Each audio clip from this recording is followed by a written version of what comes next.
Okay, let's get started here. Welcome back to another Yale Appliance webinar. My name is Pat Palingo.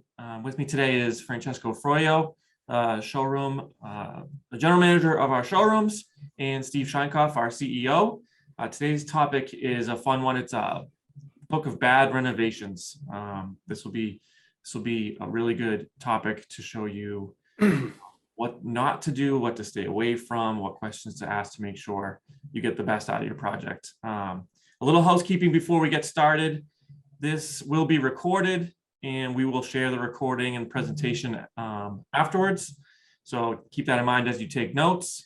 I do want to mention all of our previous webinars are available on our YouTube channel. There's lots of different topics there to check out if you are in the middle of if you are getting started or are in the middle of a renovation or appliance project.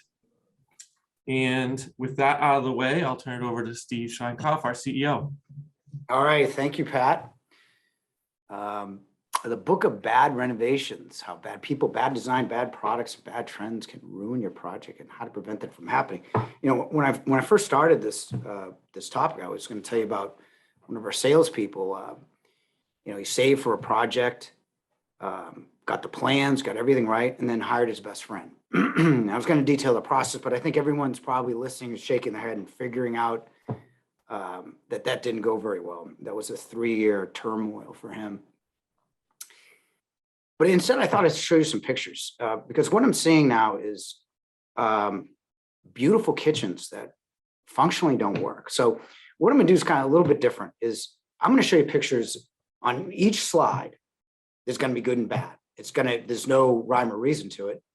And this would be a good place to start because on the right, you've got a Wolf range where a lot of people think it's the best.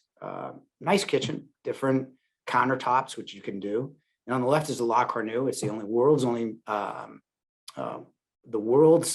customizable range. Sink in the middle, just like the other one. Very similar that way. Hood over it as well. At the end, what we're going to do is redesign the bad kitchens. And you're going to tell me what the good one is, what the bad one is, and then both of us are going to redesign it. If you don't know now, that's fine. You will by the end. Here's an interesting one. You've got an induction cooktop with the down wrap behind it, ostensibly to entertain your friends. Beverage center, good idea. On the right, doesn't mean it's right, even though it's a 60-inch thermal with the steam. Farm sink. Refrigerator's on the far wall, along with the microwave. These are two that are like, one's okay and one probably isn't. And you'll know why in a sec. You've got another Wolf range sink. A lot of windows in these pictures. The windows must be the new focal point. We'll get the focal points. And then you've got the 60-inch. You've got a 60-inch thermidor on the other side. That's a ceiling blower on the top of it. That's one of those new ceiling blowers, stainless steel with the draw and windows, right? And then we have, it looks like a Thermador Pro Range sink in the back. Black must be in and house because I see a lot of black tinged windows, a lot of black accents there. So if you don't know, at the end, I promise you, it'll all be clear. In the meantime, here's what we're going to do. We're going to talk about all the things that can go wrong. A lot of these will answer your questions. We asked a good amount of questions. We're going to get into supply chain management a little bit as well. But it's people, design, venting, products, trends, and then I'm going to touch a little bit on after sales support as well. So with that, as Pat would say, let's get started. This is probably one of the most important slides. I'm going to actually read from it. I'm not going to read from any of the other ones. If you can get one big idea from this webinar, understand hiring the right people make all the difference. And I have a saying.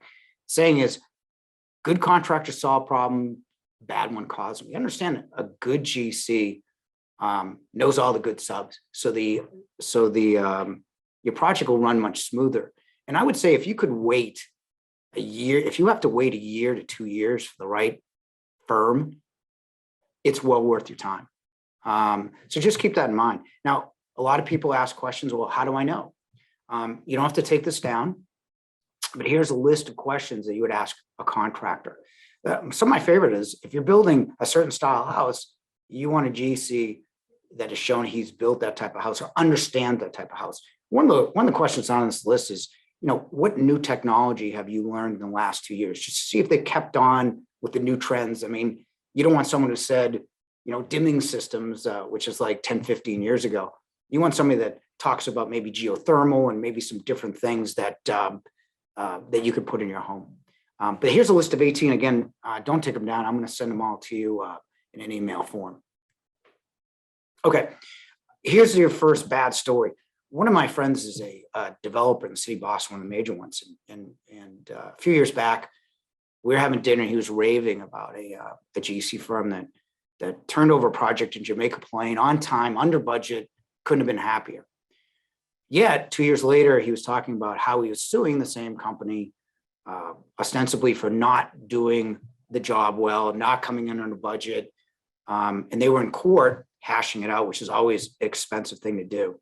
So after you hire the GC firm, you want to understand who the project manager is. That's the point person, the quarterback of your team. And really what you need to know is the person, does he have a background in electricity, plumbing? Can he talk to the trades about carpentry, project management? The guy on the left is our facilities manager. He's a master licensed electrician. He has good plumbing skills. He's got good carpentry skills. He understands the subs that he needs, and he's got good project management skills. So it's GC and then project manager.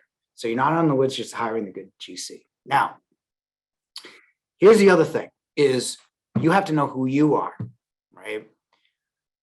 And that's important. What is your lifestyle? I mean, in every one of these kitchen photos, these new beautiful kitchens that we're all looking for, it's all focal point oriented. That's good. Windows, statues, overlooking something. I get that, especially if you're on the water. But how do you cook? What do you cook? How many people are cooking? In other webinars, we talk about the cooktop wall oven versus the range. And I'm not going to get into that so much here in this webinar as really the thing that can alter a kitchen plan. But really understand how you're going to work in your kitchen space. This is my sister's, and I've shown it in other webinars. She sold her house in Medfield, and then sold her beach house and bought another house in Falmouth. And she was so maniacal about the view that she wanted unobstructed views, not even a TV. The TV she put in the hood. And yes, you can do that. I can tell you how to do that if you want to send me an email. All she wanted was a coffee maker, which is on the left-hand side that you can't see. And she wanted a view of these windows. No TV, no nothing. Put that in the hood.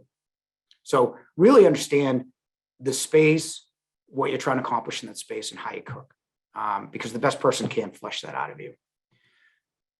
Thinking of time, I originally was going to put a picture of Buddha in there, but Thermador seemed more appropriate because Thermador, and I'm not picking on them because I happen to like the brand a lot. Thinking you may have time because Thermador went from 5 months to a year and 5 months in a matter of a week. So what you want to do is you want to act decisively. If you know you have this stuff, if you know you want something, buy it sooner. Now, in 2019, you bought a Thermador range a month, 6 weeks beforehand. I delivered it to you. It was no problem. Now, a lot of the established names, and I'm not picking on Thermador, there are others, are now quoting a year plus on their stuff. So once you know you have something, act decisively. And again, it won't be as big a problem. You're just starting a project now. You're going to need, the appliances in a year. Now is a good time to start. And again, a lot of people get into the minutia. This is some of the things I bought. I built my house in 2017. I actually redeveloped a burnt out brownstone. And these are some of the things, and there are so many others that I really worried about.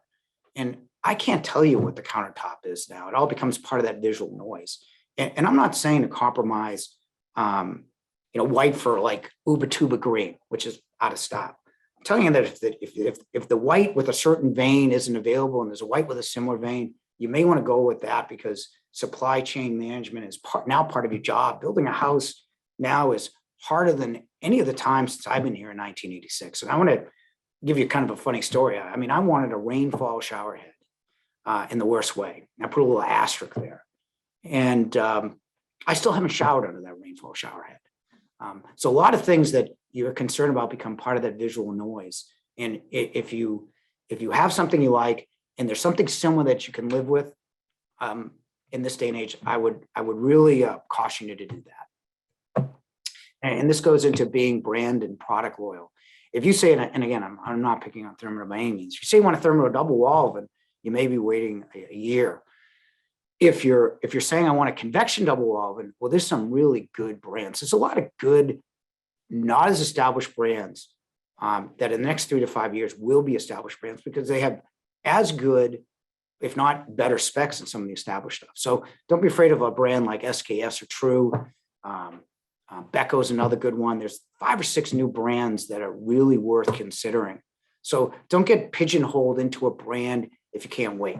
And again, one of the things that I have to say is don't buy anything really unique. Like the architect that built my home, I am now 4 years ago, I'm now talking to on a semi-regular basis because his client picked a really unique steam wall oven double combo that only one manufacturer makes.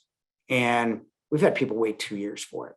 So if you can stay within the standards, you'll still have plenty of choices. That would be a good suggestion for you as well. So let's get into kitchen design so we can effectively redesign all the kitchens in the end.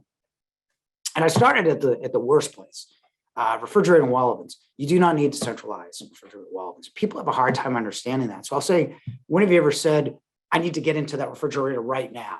And that's never. You can walk to the fridge at leisure and get whatever you need out of it. Same thing with a wall oven. You know, that turkey that you're cooking for 3 hours, you're not looking at it every 5 seconds. So really, if you want to start at a place, and this is really odd coming from an appliance guy, the best place to start is the place where you're at the most. Some people say it's cooking. I say it's the sink, right? Putting a sink, especially in the middle of the island, allows you better lighting options, as you'll see, but it centralizes everything. You put it under windows to be a focal point, put it in the middle of your plan. Start there. I know it's a little counterintuitive, especially for me, but it really works. Again, the other thing is, talking about bad design is not putting your stovetop next to your sink, across from it.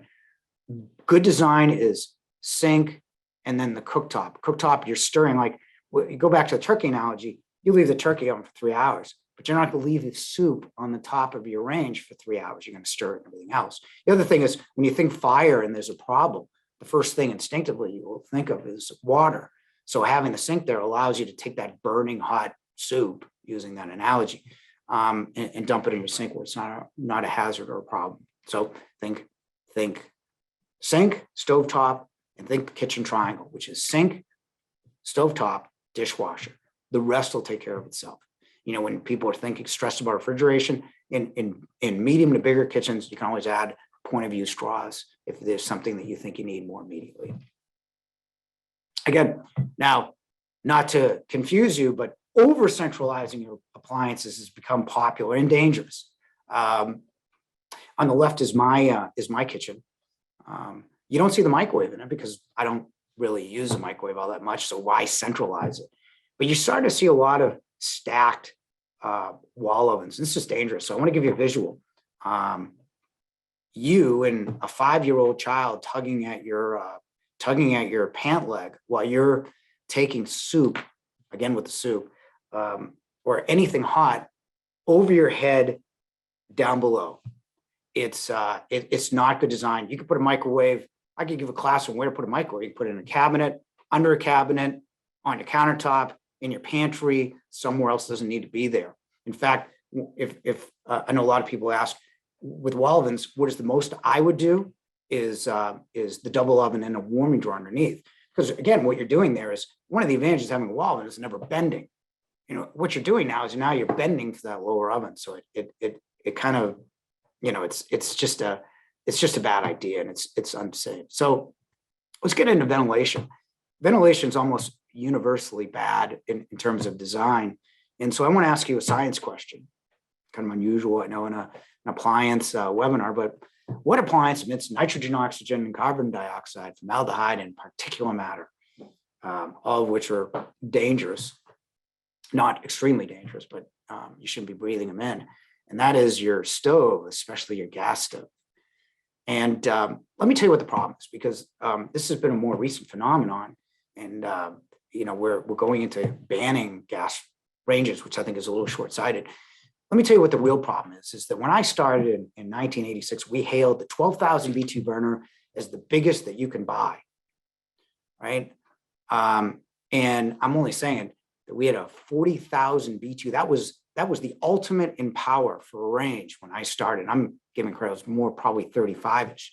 Now you can buy regular ranges. I'm not talking about pro ranges. I'm talking about regular ranges, average between 65 and 73,000 BTU. So you're throwing 50% more matter and gases into the air. And what makes matters worse is the front burners are the most powerful, and they extend further than most of the vents. So the other thing is, these new homes, or your new home, is more efficient. It's cheaper to run because the air is kept out and the air is kept in. So what happens is, if you ventilate improperly, smoke, grease, and gases now stay in your home for a longer period of time. All those gases, and it becomes kind of dangerous. They're saying now that children are now 42% more likely to get asthma now, because the indoor quality of your home is worse than even the outside. So here's part of the problem is this whole concept of entertaining guests while you cook for them. And that's great. I always get, and I've said this in other webinars, for some reason, Benihana always comes up in my mind when I say that. And what a lot of people are doing is they're putting downdrafts in. And I want to show you a picture. I'm not sure this is Benihana. It doesn't look like Benihana garb, but take a look at where the smoke is, where it's going. It's going up to a hood. It's not going down. But you see, and you can buy, if any of you are buying professional ranges, you can buy griddles with similar BTU similar power outputs, just not as large, obviously. But look at where the smoke is going. So, and that's not capturing grease splatter or anything else. So you want to ventilate that properly. And here's how you vent. CFM, which is just a term for how many cubes of air go through a hood in a minute. You've got the motors, which can be inside, outside, and inline, and people fixate on that. We can talk about that in the end if you want. But really, it's how many cubes of air. So when I say 1,000 CFM hood, that's 1,000 cubes of air that are exhausted every minute. Now, what is 1,000 cubes of air? It's basically 1,200 is roughly equivalent to a small room of air exiting your house every single minute. And then here's what most vents get wrong: is capture. Because you think you get 1,000 or 1,500 CFM, a powerful motor, you would think that it just gets sucked up, but that's not how it works. If you're cooking a lot, again, wok cooking, stir frying, griddling, pan frying, all that matter gets captured by a hood, and that's height, width, and depth. Width people typically get is with the range, but the depth is 24 inches to cover those front burners where most of the power actually is. Duct run is very important because straight up and straight back is especially new construction, is all you should be doing. I always get these questions. Well, I'm bending it this way and going back up this way, and is that okay? And the answer is always no, because what is every elbow reduces the static flow of the vent. So if you're gonna do it more than once, or even once, you're going to reduce that static flow. If you cook a lot, that smoke's going to back up. But if you're going to do two, what are you going to get at the end of that run? Probably not much. Again, I think a lot of people get this right, but the duct composition is not flexible where grease can accumulate. It's sheet metal duct with the right size. One thing you should do, we have a free ventilation buying guide that you should read. We provide a link here. When you get this the webinar, just click on that link and learn about ventilation. I think it's really important. And buying the wrong vents, and most of the vents are wrong. Now, again, we sell all these vents, but by the time we get to the plan, it's too late. So when I say these are the wrong vents, some is better than nothing. And this could have been my favorite appliance at one time in 1990, but it hasn't changed since 1990. In 2022, your burners are bigger. There's more of them. You get 5 burners on a typical range. That basic range you're looking at has at least a 15,000 BTU, and it's at 22 to 24 inches deep. Yet an overrange micro is only 15 to 16 inches deep and 350 CFM. Again, some is better than nothing. So if you got a plan, just know that, and I'll give you some solutions if your ventilation is inadequate afterwards that you can do that'll really help as well. I don't know why people use these. Developers love them because they think it looks high end. For you, just know that the hood is, you still lose the cabinet because the actual ventilation device is inside the cabinet, and a piece of glass just provides no capture area. It's 350 to 600 CFM. Smoke's just going to go away from that. Wood hoods you should definitely do. Makes your kitchen unique. I love a wood hood, but let's just do it right. At least 24 inches deep. Make sure you get the right CFM. There's all the way you buy a wood hood is your cabinet maker will make it, or it doesn't have to be wood. It can be tile. It could be anything. You buy what's called a light filter control unit, and then you buy the blower separately. It can be inside or outside.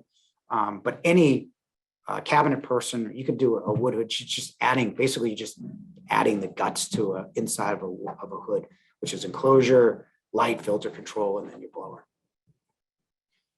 These are interesting. In 1988, I moved into a place where the guy put a bath vent, 400 CFM, which was a lot at that time, over a Roper stove, which is about probably 38, 40,000 BTU. And the smoke and grease, I mean, the grease was just like around it was just palpable. It was just greasy. Now, these are a lot better. They're stainless steel typically, but you don't have much capture rate. You also have to read the instructions to these, because you have people putting on cathedral ceilings, and guess what? It says 4 to 7 feet off the cooking surface. Cooking surface is 36 inches roughly, so it's basically 7 to 11 feet. Now, I would suspect after that, the smoke would dissipate like it will in this picture and stay pretty much in your home. Again, this is an interesting solution. We have to test this, but this isn't something I'd run out and buy. It allows you to do something that you probably want to do, again, with the windows and the focal points, but I prefer to have capture and functionality. I think you can do better. And again, the downdraft, this is I just don't like downdrafts. Again, if we're saying you need capture, this has none. If you're saying the vent run's got to be short, this is long. Reversing gravity with an elbow. For new construction, this is a no-no. You should definitely not put a downdraft in. If you replace one, I get it. But for new construction, you shouldn't be buying this. Again, these are for out-of-towners. Makeup air is the law in the state. They do check for it. It's been on the books since 2007. And you need makeup air because here's what happens. You get that 1,000 CFM fan taking out a small room of air. Over time, what happens is air abhors a vacuum. So what it'll do is it'll take the air from your furnace, your garage, your attic. So you're breathing even more unhealthy air. And makeup air applies for anything over 400 CFM. So there's two ways to do makeup air. There's the right way, or the best way, both are okay, is put it through your HVAC system in a return. The other way is the law stipulates a whole 10 feet away from the range on the opposite side, so you get a fresh air return every time you put your hood on. But if you're from out of town, like a lot of you are, really, if you're putting new construction in, makeup air is going to be part of your solution. I didn't know where to put this, so I'm just telling you. Don't put an outside grill inside your house. Yes, if you're interested, we can talk about how to vent it. 27-inch deep hood, 1,500 CFM. They have no ventilation over this, and this just throws even more stuff into your environment. That Tudor dollhouse on the right, it's going to get pretty greasy, and the inside, it's just going to be destroyed. It's a nice looking, once again, nice looking non-functional interior. Choosing the wrong appliances. I'm doing a whole new list of this that's going to be published in the blog. Didn't make this cut on the webinar. 3 of these you've probably seen, and then there's 2 that we're going to talk about, which is, the Samsung Family Hub is well advertised. It's basically a phone on your fridge. You got a phone in your pocket, so really you don't need it. The Flex Duo can't get to the right temperature on both ovens at the same time, so you'll end up using it as a single oven. So buy it as the single oven option. I do like Samsung. They innovate, but I think they may have overthought things here. Any wash over 5 cubic feet is too expensive. What it is you get, you're going to spend $700 to $1,000 for a washer that's 0.7 to 1 cubic foot. Our parents used a top load that was 2.5 cubic feet. Double the amount should be fine. Overpaying for a quiet dishwasher because you don't have to. I've said it before. There's plenty of brands now that offer quiet dishwasher, and all you need is, you don't need to be quieter than quiet. 44 decibels is fine. Anything lower is, I mean, what's quieter than quiet? This one's interesting because you see a lot of searches. Pro Style, that's a Bertazzoni. You can go in any Italian surnames. They're all made in like 3 villages in Italy: Smeg, Forte, Zini. Beautiful ranges. If you're buying because it looks good, that's great. But when you plug it in, that's not the time to discover. You get 1 high out per burner and basically 4 simmer burners. The broiler is 11,000 BTU, half what it should be. No clocks, timers, or anything else. It's just a beautiful looking range. Whereas a Pro range will give you all high output burners of typically 15, but now really it's 15 to 25,000 BTU burners. You know, most give you clocks and timers. You can get steam, convection, self-cleaning, grills that work, griddles, there's sous vide options, inductions now coming part of it. It's a totally different range. Just understand the difference before you buy it. This picture I initially got excited about because it goes into one of the big installation problems you'll have in 10 years. And then I realized that was a pan, so we're just going to pretend. But combo washers and dryers don't work because they can't remove the lint, so over time that lint's going to seize up the motor. It's going to be an impossible service call. Now, it's a pan, but we're going to pretend that they didn't finish the floor, which a lot of people do. So what happens is you need to finish all your floors, where your refrigerator is, where your dishwasher is, where everything is, because except for your stove, I mean, it doesn't matter because you always lift the stove up. What happens is 10 years from now, you have to pry those things out. The only way to do it is to lift the countertop or cut the floor, or I know somebody who basically cut a wine cooler in half, all of which could be avoided if you just finish the floors underneath your appliances. So it's a pan, but we can play a little pretend. And evidently the worst appliances you can buy, any of the events that we previously mentioned. Let's talk about bad color trends. And I got a comment on the blog saying I should not be the arbitrator of color. I mean, who am I? And you're right, I shouldn't be the arbitrator of style. I'm not a style influencer, but I do have enough knowledge to tell you don't buy black steel. And I can't believe it's still been bought. Black steel is not black. It's an oxide coating over black, easily scratched. And then you're staring at the stainless undercoating for the life of the appliance. It's not covered in a warranty. It's considered cosmetic. So just buy black, not black steel. At the same time, there are a few trends you should be wary of. Brown, which finally went out with Mila Truffle Brown, discontinued because brown never matched the brown that you wanted to match it with, which is the cabinets. It is offered, I think, in Blue Star as one of their 1,000 colors, but that's one to avoid. And green has made a return, and I do think green was the least popular color when sold lighting. So just keep mindful of it. And the way you want to do colors or think to do color is put one color in on a stove or refrigerator and add a pop to make it interesting. You don't want mint julep to be out in 5 years. You're staring at your whole new mint julep kitchen. So if you're out of the woods from products, and now we got to talk about after sales service. So we did a webinar recently with Harvard Business School talking about, among other things, the lack of good people in good blue collar jobs, and that really affects this industry. We've taken a mediocre to bad experience and made it worse. And really, you have to. I really think, a convection range is a convection range in a lot of cases. Some are a little bit better than others, but this is a process that people get wrong. So don't overlook delivery installation service. It is more important than perhaps your appliance on your. So really, what I always tell people is read reviews on whoever you're considering, consult your neighbor's family, and really negotiate this part before you buy when you have the most leverage. Delivery, again, this is a problem. Your appliances have gotten heavier, your floors have gotten softer. It's not going to end well. We have a delivery checklist that Pat's going to send you where it checks out every scenario from flood detection leak detection to knowing what the hidden fees are to all the delivery companies. So you can negotiate that before you make your purchase. Installation's another one. GCs are pushing back because they don't have the lack of skilled help. And a lot of these appliances, putting a front on our refrigerator should be easier than it is for just a tradesperson's 6-hour process. We now have 18 different installation trucks because GCs are pushing back.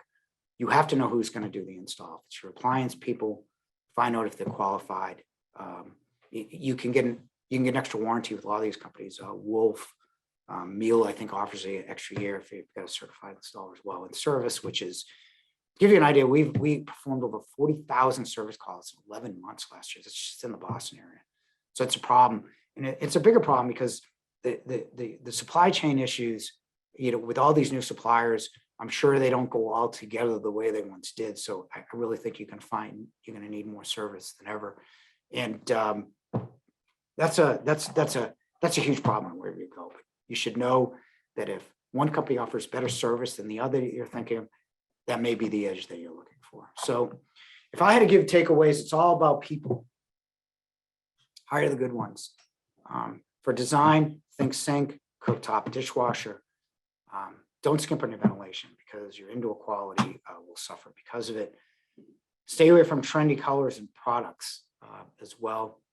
Pick the features, then look at the brands. With that, let's redesign these kitchens. Okay, this is an easy one. Which one's good? Which one's bad? Well, the one on the right, with what you know now, having the refrigerators way away from the cooking is actually a good idea. You don't really need them next to you. And the microwave as well, probably like me, uses microwave sparingly, if ever.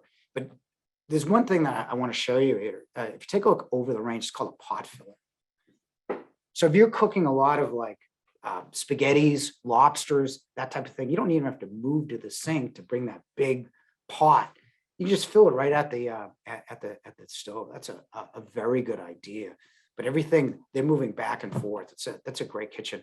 They even bumped out the hood. You can see how it extends from the cabinet. This is really nicely done. On the left, that's a problem. Now again, downdraft cooktop wall oven can't be done on a 24-inch cabinet. Best Couture advertises it, but you shouldn't do it because then you got to put the blower on the side cabinet. The downdraft doesn't work. You're not entertaining like you think you're going to. And now I said I'd help you with ventilation. Induction throws less gases out than gas. Induction throws less gases out than gas. So you would consider induction. If I was to redesign, but again, the downdrafts are not my favorite appliance, or shouldn't be if you cook. If I had to redesign this kitchen, but one thing that you may want to note here, not to say it's all bad, see how the wall oven, when you put a wall oven instead of a stove, see how they run the toe kick straight through? It's a nice little design detail.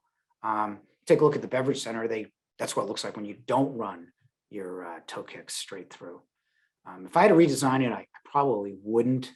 I would cook in the back burner, get induction, open the windows. But if someone really cooked, I'd swap out the beverage center and the 30-inch. Again, it looks like you have enough room over there, but you won't have enough storage. You almost have to redesign the kitchen. But you'd probably swap the wall oven with the beverage center and move the storage somewhere else. But that's a real problem. Doing it over it's almost like doing it over. How about this? Left and right. Left is not optimum. Now, it doesn't look like they extended the hood over, I'm assuming, because most of those shelves are what, 12 to 15 inches. It looks like the hood's in line with that because it's good aesthetically. So let's just say they didn't, then you want to extend the hood out, even if it looks like, you didn't keep the lines with the shelves. The sink and stove are further out than I'd like them to be, but still, you put that burning hot thing on the countertop. It's not ideal. I gave you ideal situations, but if you can live with that, it's certainly fine. The one on the right is a problem for a couple of things. First of all, look where the sinks are. They put a bar sink in the middle. So let's just say, let's take that burning scenario. you're not fitting much in a 15-inch bar sink when the average pot's much bigger. And again, you're putting that ceiling bowl, we're going to assume that it's 4 to 7 feet off, but that looks like that's a 60-inch, so it has a grill and griddle. If you're grilling, I can't imagine those windows are going to look that good over time. In fact, we did a grilling demo. We put it against the windows of our store in Framingham. That window never looked worse. So I think over time it's going to look bad. What I would do if they redesigned it would be to take out those windows and run a backsplash behind it, and put an overhead hood over it, 60-inch overhead hood. I know, easy for me to say. One on the left, one on the right. You should know the one on the left. What I like about this one, especially, that's La Cornue, is the most customizable range, color. You can put anything you want on the top.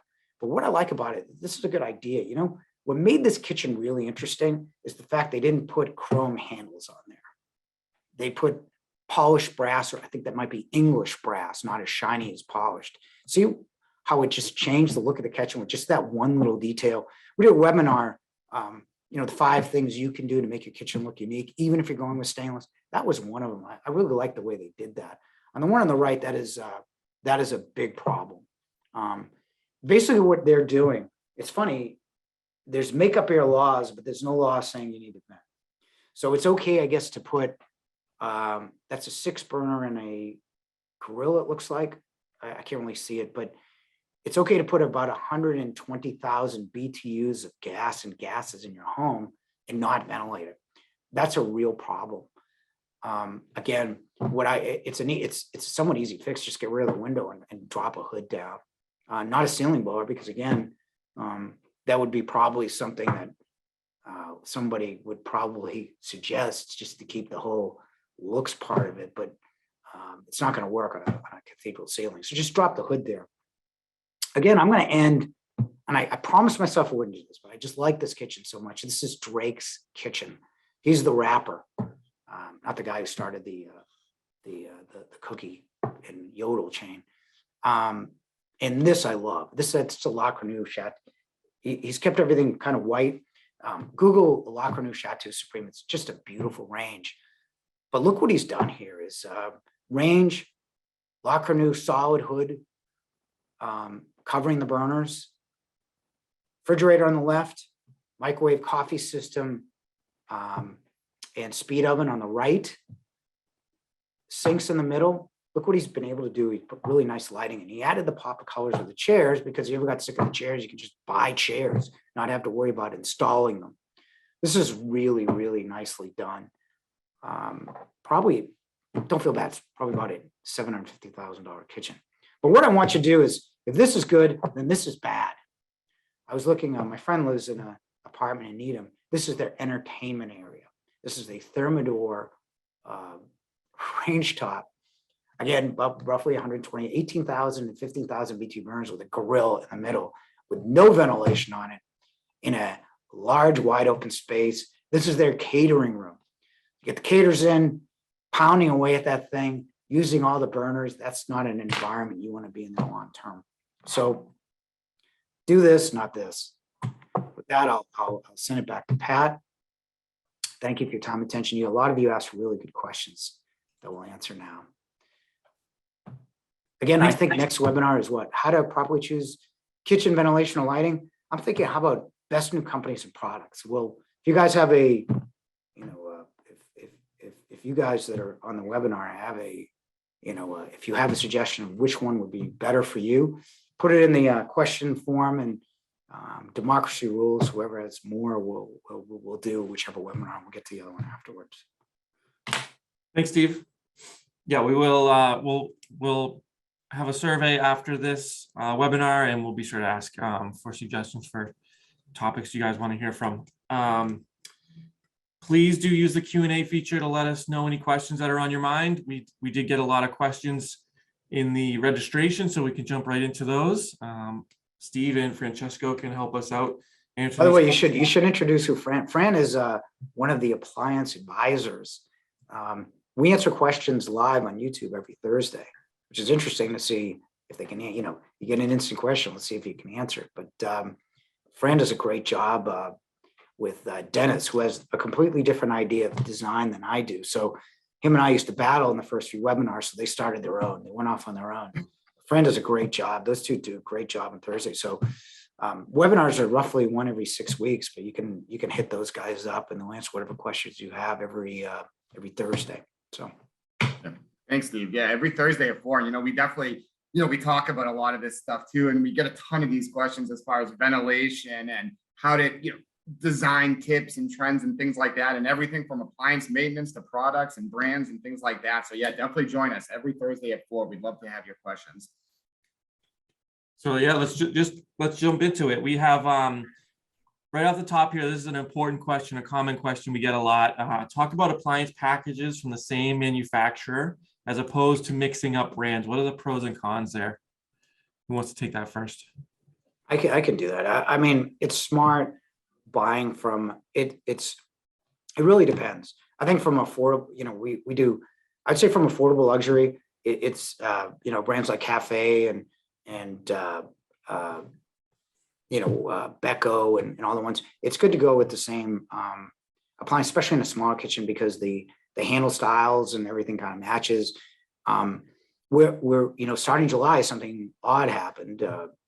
We actually seen the beginning of package rebates too, which is nice. But as you go up the chain and you panelize appliances, you go to more high end. I think you should buy more of what you want and see what you want. Then really it becomes less important matching the brands at the super higher end. Thermo's got the 1, 2 free, but that dishwasher is really an $800 dishwasher, and I think in the scheme of things is not a huge deal. That's just my personal take on it. Great, thank you. Next up, what's the most important question to ask a contractor before choosing to work with them? Any tips there? Yeah, I really, you know, that's why I devoted the first part of this webinar when everybody was the most awake. But again, doing your research and figuring out if that's what they've done before, and figuring out having references, recent references, and maybe even asking if you can see the construction. I think that's super helpful. If you live in Massachusetts and you want to shoot us an email of some of the people, we know a lot of the good ones, obviously, because we've been here for so long. But again, the 18 questions, the reference questions, I think are the best. Have you done something like this? Show me your work. What was your process? Those are the best questions, I think. And Fran, if you have any others, feel free to chime in. No, I absolutely agree. And really the references and kind of seeing that recent references is really kind of one of those key things. And like you mentioned earlier, really the details as far as the whole picture, as far as the installation and who handles what and who's responsible for what, even from the planning all the way to the installation, I think is critical to know that information up front for sure. Yeah, there's a lot of, you know, the internet's made everything transparent. So definitely use it. And it's not uncommon for someone to have you know, bad reviews, but they should be few and far between, quite honestly, especially at that level. If you're spending serious money, you should hire serious people. Next up, guys, what are the pros and cons of using 2 dishwasher drawers versus 1 large dishwasher? What are the considerations there? Well, as I am now firmly in middle age, I can tell you that bending is not bending is a good idea. And they are good dishwashers. It's only one company that makes them. The problem is that some of the features, options, and quietness you don't get in a drawer. I think you do if you use one drawer, but I think individually and again, a lot of this stuff depends on how you use, what you use, and everything else. But I think the non-drawers have perhaps better features than the drawers do. At the same time, not bending, and you know, especially if you're only throwing a few plates in at a time, the drawers are really an interesting option. And I'd add also just timing too. If you're looking at the drawer specifically, the ability to run a couple cycles. So you could start one cycle, run another cycle where, obviously with one, you're going to run that one cycle. But like you said, Steve, these dishwashers today, they're so much more advanced, and they have load sensing and things like that too, that, you can really run a half load today in today's dishwashers, and it's only going to use really what's necessary anyway. So that part's probably not a huge advantage with the drawers, but I would say the timing and things like that to be able to run multiple loads, parties, things like that. Could be beneficial. What's really interesting is dishwashers have become, so technological. I mean, Beko has the corner intents. Yeah. Miele's got their auto dispenser. It's like, we can't figure out climate change, but we've put so much tech into a dishwasher. It's like the most interesting product we have to sell right now is dishwashers and laundry. Yeah, lots of features for sure. it's like you can't get enough features in those. Yeah. It's so you may not get some of those in a drawer, but certainly look at a drawer if you're using it sporadically. Continue to send in questions and using the Q&A feature in the Zoom here. We have a few more to get through from the registration. Similar question to the last one, guys. What goes into considering refrigerator drawers? I think refrigerator drawers are great. But again, what goes into it is the fact that, space, we're in Boston. I'm not going to pretend, the new Boston chic condo is small space, huge entertainment space. So you don't get a lot per square foot in your new condo, but, you get the theater down below with, the dry cleaning, automatic dry cleaning pickup. You get, you live in a hotel. So really in smaller spaces, you don't have the drawers available the way you do. And again, I have drawers and I like them because, I have a 5-year-old, I can put her stuff in there. We typically can put fruit in there. It gives you that separate kind of spot for stuff you don't want to go into a refrigerator for. And you could incorporate it in, we had an article of what to incorporate in an island. And I think drawers are fantastic for islands, because you get the point of use there, it's there, like kids, yogurts, juice boxes, waters, all that stuff is right there. We don't have to go into the refrigerator and fish it out. First world problem, I understand, but it's great for that design. We have a couple of installation and service questions coming up here. We talked about this a little bit, but compatibility issues when combining a 30-inch wall oven, 30-inch induction cooktop, and downdraft ventilation in an island. We spent a minute on there. Is there anything that we advise on doing that successfully? Yeah, I mean, we advise don't do it. That's the successful way to get it done. Yeah. Again, you need more than 24 inches, but look up the Pescatura, which is one of my least favorite products, where you can mount the blower on the side, and again, you would mount the cooktop further out than the wall oven underneath. I just rather see an overhead hood, but induction, I guess, is a better option. Just work on the back burners. The induction for back burners is not the same as gas. All the back burners or the simmer burners are lower powered. Induction, you can get good size on the back. So I'm not wild about that installation at all. And you got to make sure that your installer is very well qualified. Yeah, those are definitely difficult installations to get done properly. I'm not sure I've ever really seen a great installation on that. It's very difficult. Like you said, one, just the performance isn't great. And two, even just to get it installed is very difficult with spacing and, not having the room underneath the cooktop for the downdraft. And a lot of people don't have the room for the blower to the side or the back. It's very difficult. Yeah, smoke goes up, downdraft goes down. Yeah. Ricky did one, we were talking about our facilities manager. It's just like a nightmare. Best way of doing it is just not doing it.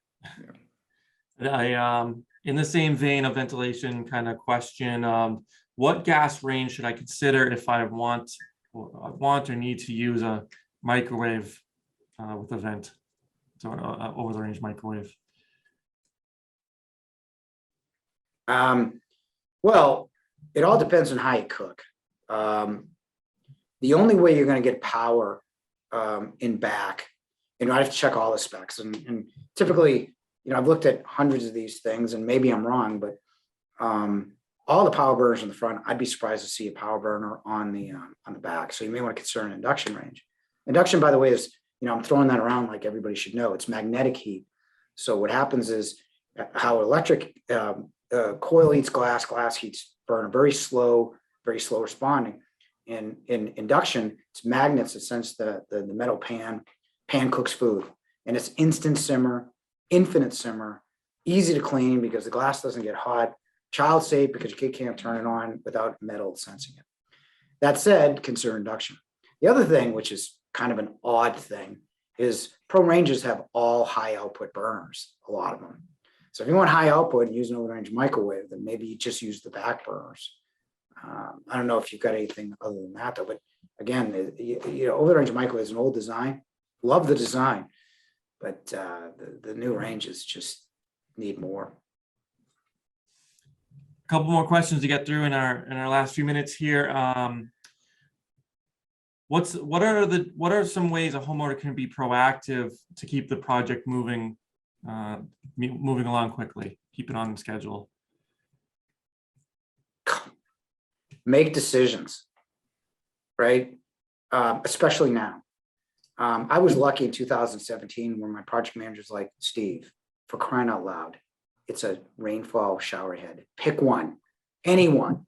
Now it'd be like, okay, you didn't pick the rainfall shower. They're all back ordered for another 6 months. So I can't get the plumber in. I can't finish the, I can't finish the ceiling now. It's basically do your homework before the project begins. You want to be proactive, then let's be proactive. Is pick this as soon as you get the plan and have an idea you want, even before that, right? If it fits the plan, that's when you order the stuff. So when you invariably you get, well, it's back ordered another 2 months. Doesn't matter if you don't need it for 6 or 8 or 10 or 12. But this whole idea that you can just choose stuff on the fly won't work, right? Can't work. And get what you want, right? If you want established brands, and I'm not saying you need to do that anymore anyway, but if you want what you want, then order it before you need it.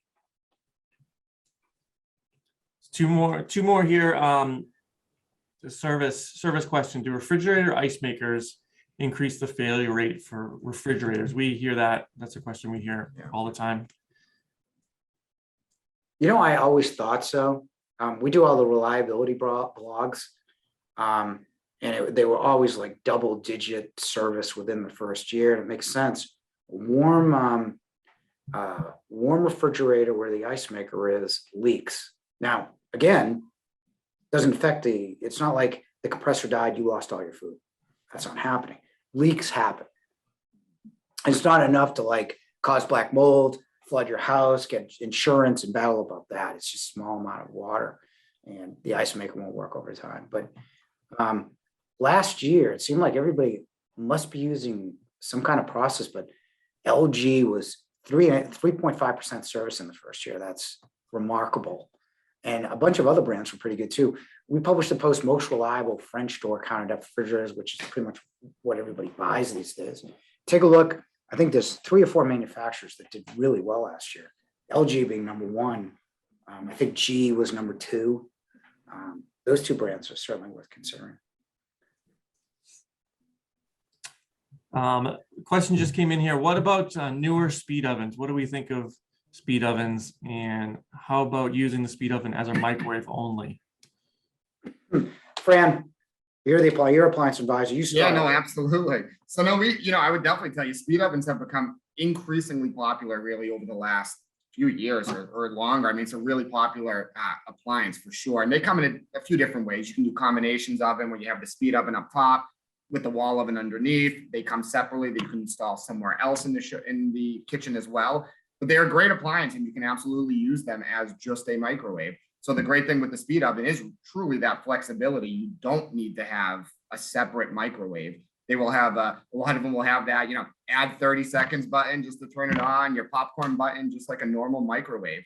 But the beauty of it is that you can use them just like an oven, definitely smaller, which is good for, faster preheats and things like that too, and cooking faster in a lot of ways with combination modes with a microwave and convection. Some will give you a broil element, a bake element. So these are truly full ovens that you can use, again, smaller, but again, can also just be used as just a microwave. So they are really great they give you really great flexibility in your kitchen. I would definitely tell you, like a lot of products now, a lot of speed ovens are certainly on a extended delay and kind of have an extended lead time when it comes to speed ovens for sure, just with a lot of the parts and pieces that come from really all over the world there. But as far as the speed oven itself goes, great appliance, and really a lot of good brands that make them.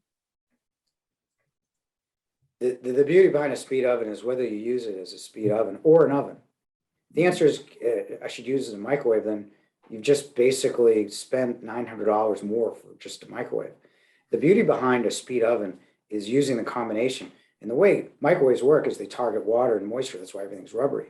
So if you can perfect that speed combination where on the bake mode, it's like 90% bake, 10% microwave power to save you that time, that's where the beauty of speed comes in my opinion, is that combo setting, or the fact that it doesn't take a lot to heat up a small space. Yeah. So if you cook a lot of smaller stuff, you may find yourself using that oven more than your regular oven. Yeah, no question. Yeah, it's a good product for sure. One more, Steve. Do you want to take this about? The question is, would love to hear a little bit more about island lighting, kitchen lighting. I know we've touched on that in other webinars. Do you want to finish us off with a quick overview there? With lighting? Yeah. Well, how much time we got? 2 minutes, right? Okay. First of all,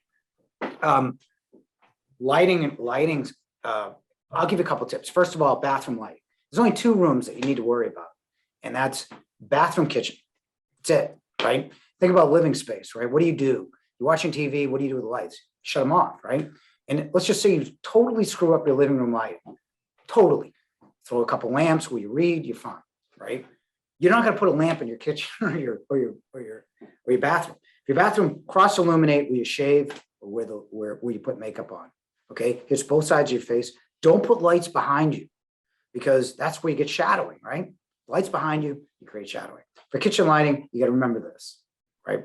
It's task lighting, which is recessed. And the great thing about recessed lighting now, it's all LED. It's all way more powerful than it was when I was selling it. And so that should be the basis of your plan. That's like the skeleton, right? Then you want to think about accent lighting. Under cabinet lighting, excellent. Everybody on this webinar should do under cabinet lighting, period. Cheap enough to do. You know what you do? Don't want to do it? Get some tape. Go to Home Depot, get some tape, cut the tape, put it on your cabinets. Works great. Just make sure it's a certain Kelvin color, like it's 2,500, 3,000 Kelvin. I'll explain that in a later webinar. Just write it down, 2,500 to 3,000, because you don't want like hospital blue, 5,000 Kelvin. It makes your kitchen look awful. So we have accent, we have task. Ambient light, light the ceiling. And the way you light your ceiling is put that same tape on the tops of your cabinets. You can buy pendants that carry the light up, right? Because you want texture. You know, a lot of people will say, well, geez, I looked at that Architectural Digest magazine. You said recess looked good to me. And I said, sure. What do? They add light on these pictures. Like, they don't just go on cameras. They add like these big light modules where they're adding light. So, and the other thing is, is to put pendant lighting, because that adds that whole uniqueness to it. And one thing that, just to segue on what this webinar was doing, is if you're going to put, you're cooking in an island, you have no opportunity to light properly, right? You can't put, if you put a hood in, you can't put lights in, there's lights in the hood. You'd have to put them on the side, and that doesn't look as good. And think Drake's Kitchen, those beautiful frosted lights, right? So really what you want to do is task. So typically it's, you want to put, where do you start? Think, right? That's where you are. Typically it's a window, you can cross illuminate or put one just over it. You can hang a pendant over it if you want to. And then work your way around every 3 to 4 foot. I'm not sure what the equation is now that recess is smaller yet more powerful. Then you want accent lighting and, you know, throw some, and that to me is under cabinet lighting, or if you want a recess, or you can even do this in track too, if you want to be, you know, trendy. Accent that glass cabinet that we looked at with, you know, lights going at it a certain way, you can do that. Ambient is lighting the ceiling, and pendant lighting, because a lot of people put pendant lighting in, right? And then try to work under the pendant lighting. It don't work. It doesn't work as well. Again, you know, you're not shaving, you're writing something. Typically, you know where your hand is, you know where the paper is, but it's a bit annoying. So just add some recessed over there for task and decorative combination. And that is, sorry, a 4-minute presentation on lighting that we'll get to either next time or next time, depending on what people want. No, very good, very good. You know, we are not in the lighting business any longer here at Yale, but we still have a couple resources on the blog that articulate those 4 types of lighting Steve was talking about. Lighting's done universally wrong. So just remember those 4 things and don't put it behind you, and cross illuminate, and you'll be just fine.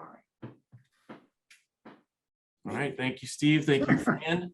We will be sharing this presentation by tomorrow morning. Be on the lookout at the email you registered at for that. You can find our previous webinars on our YouTube channel. And any questions come up, feel free to reply to those messages you'll get with the recording, and we can help you out there. And with that, that's it for today. Thank you all. That was a long one. All right.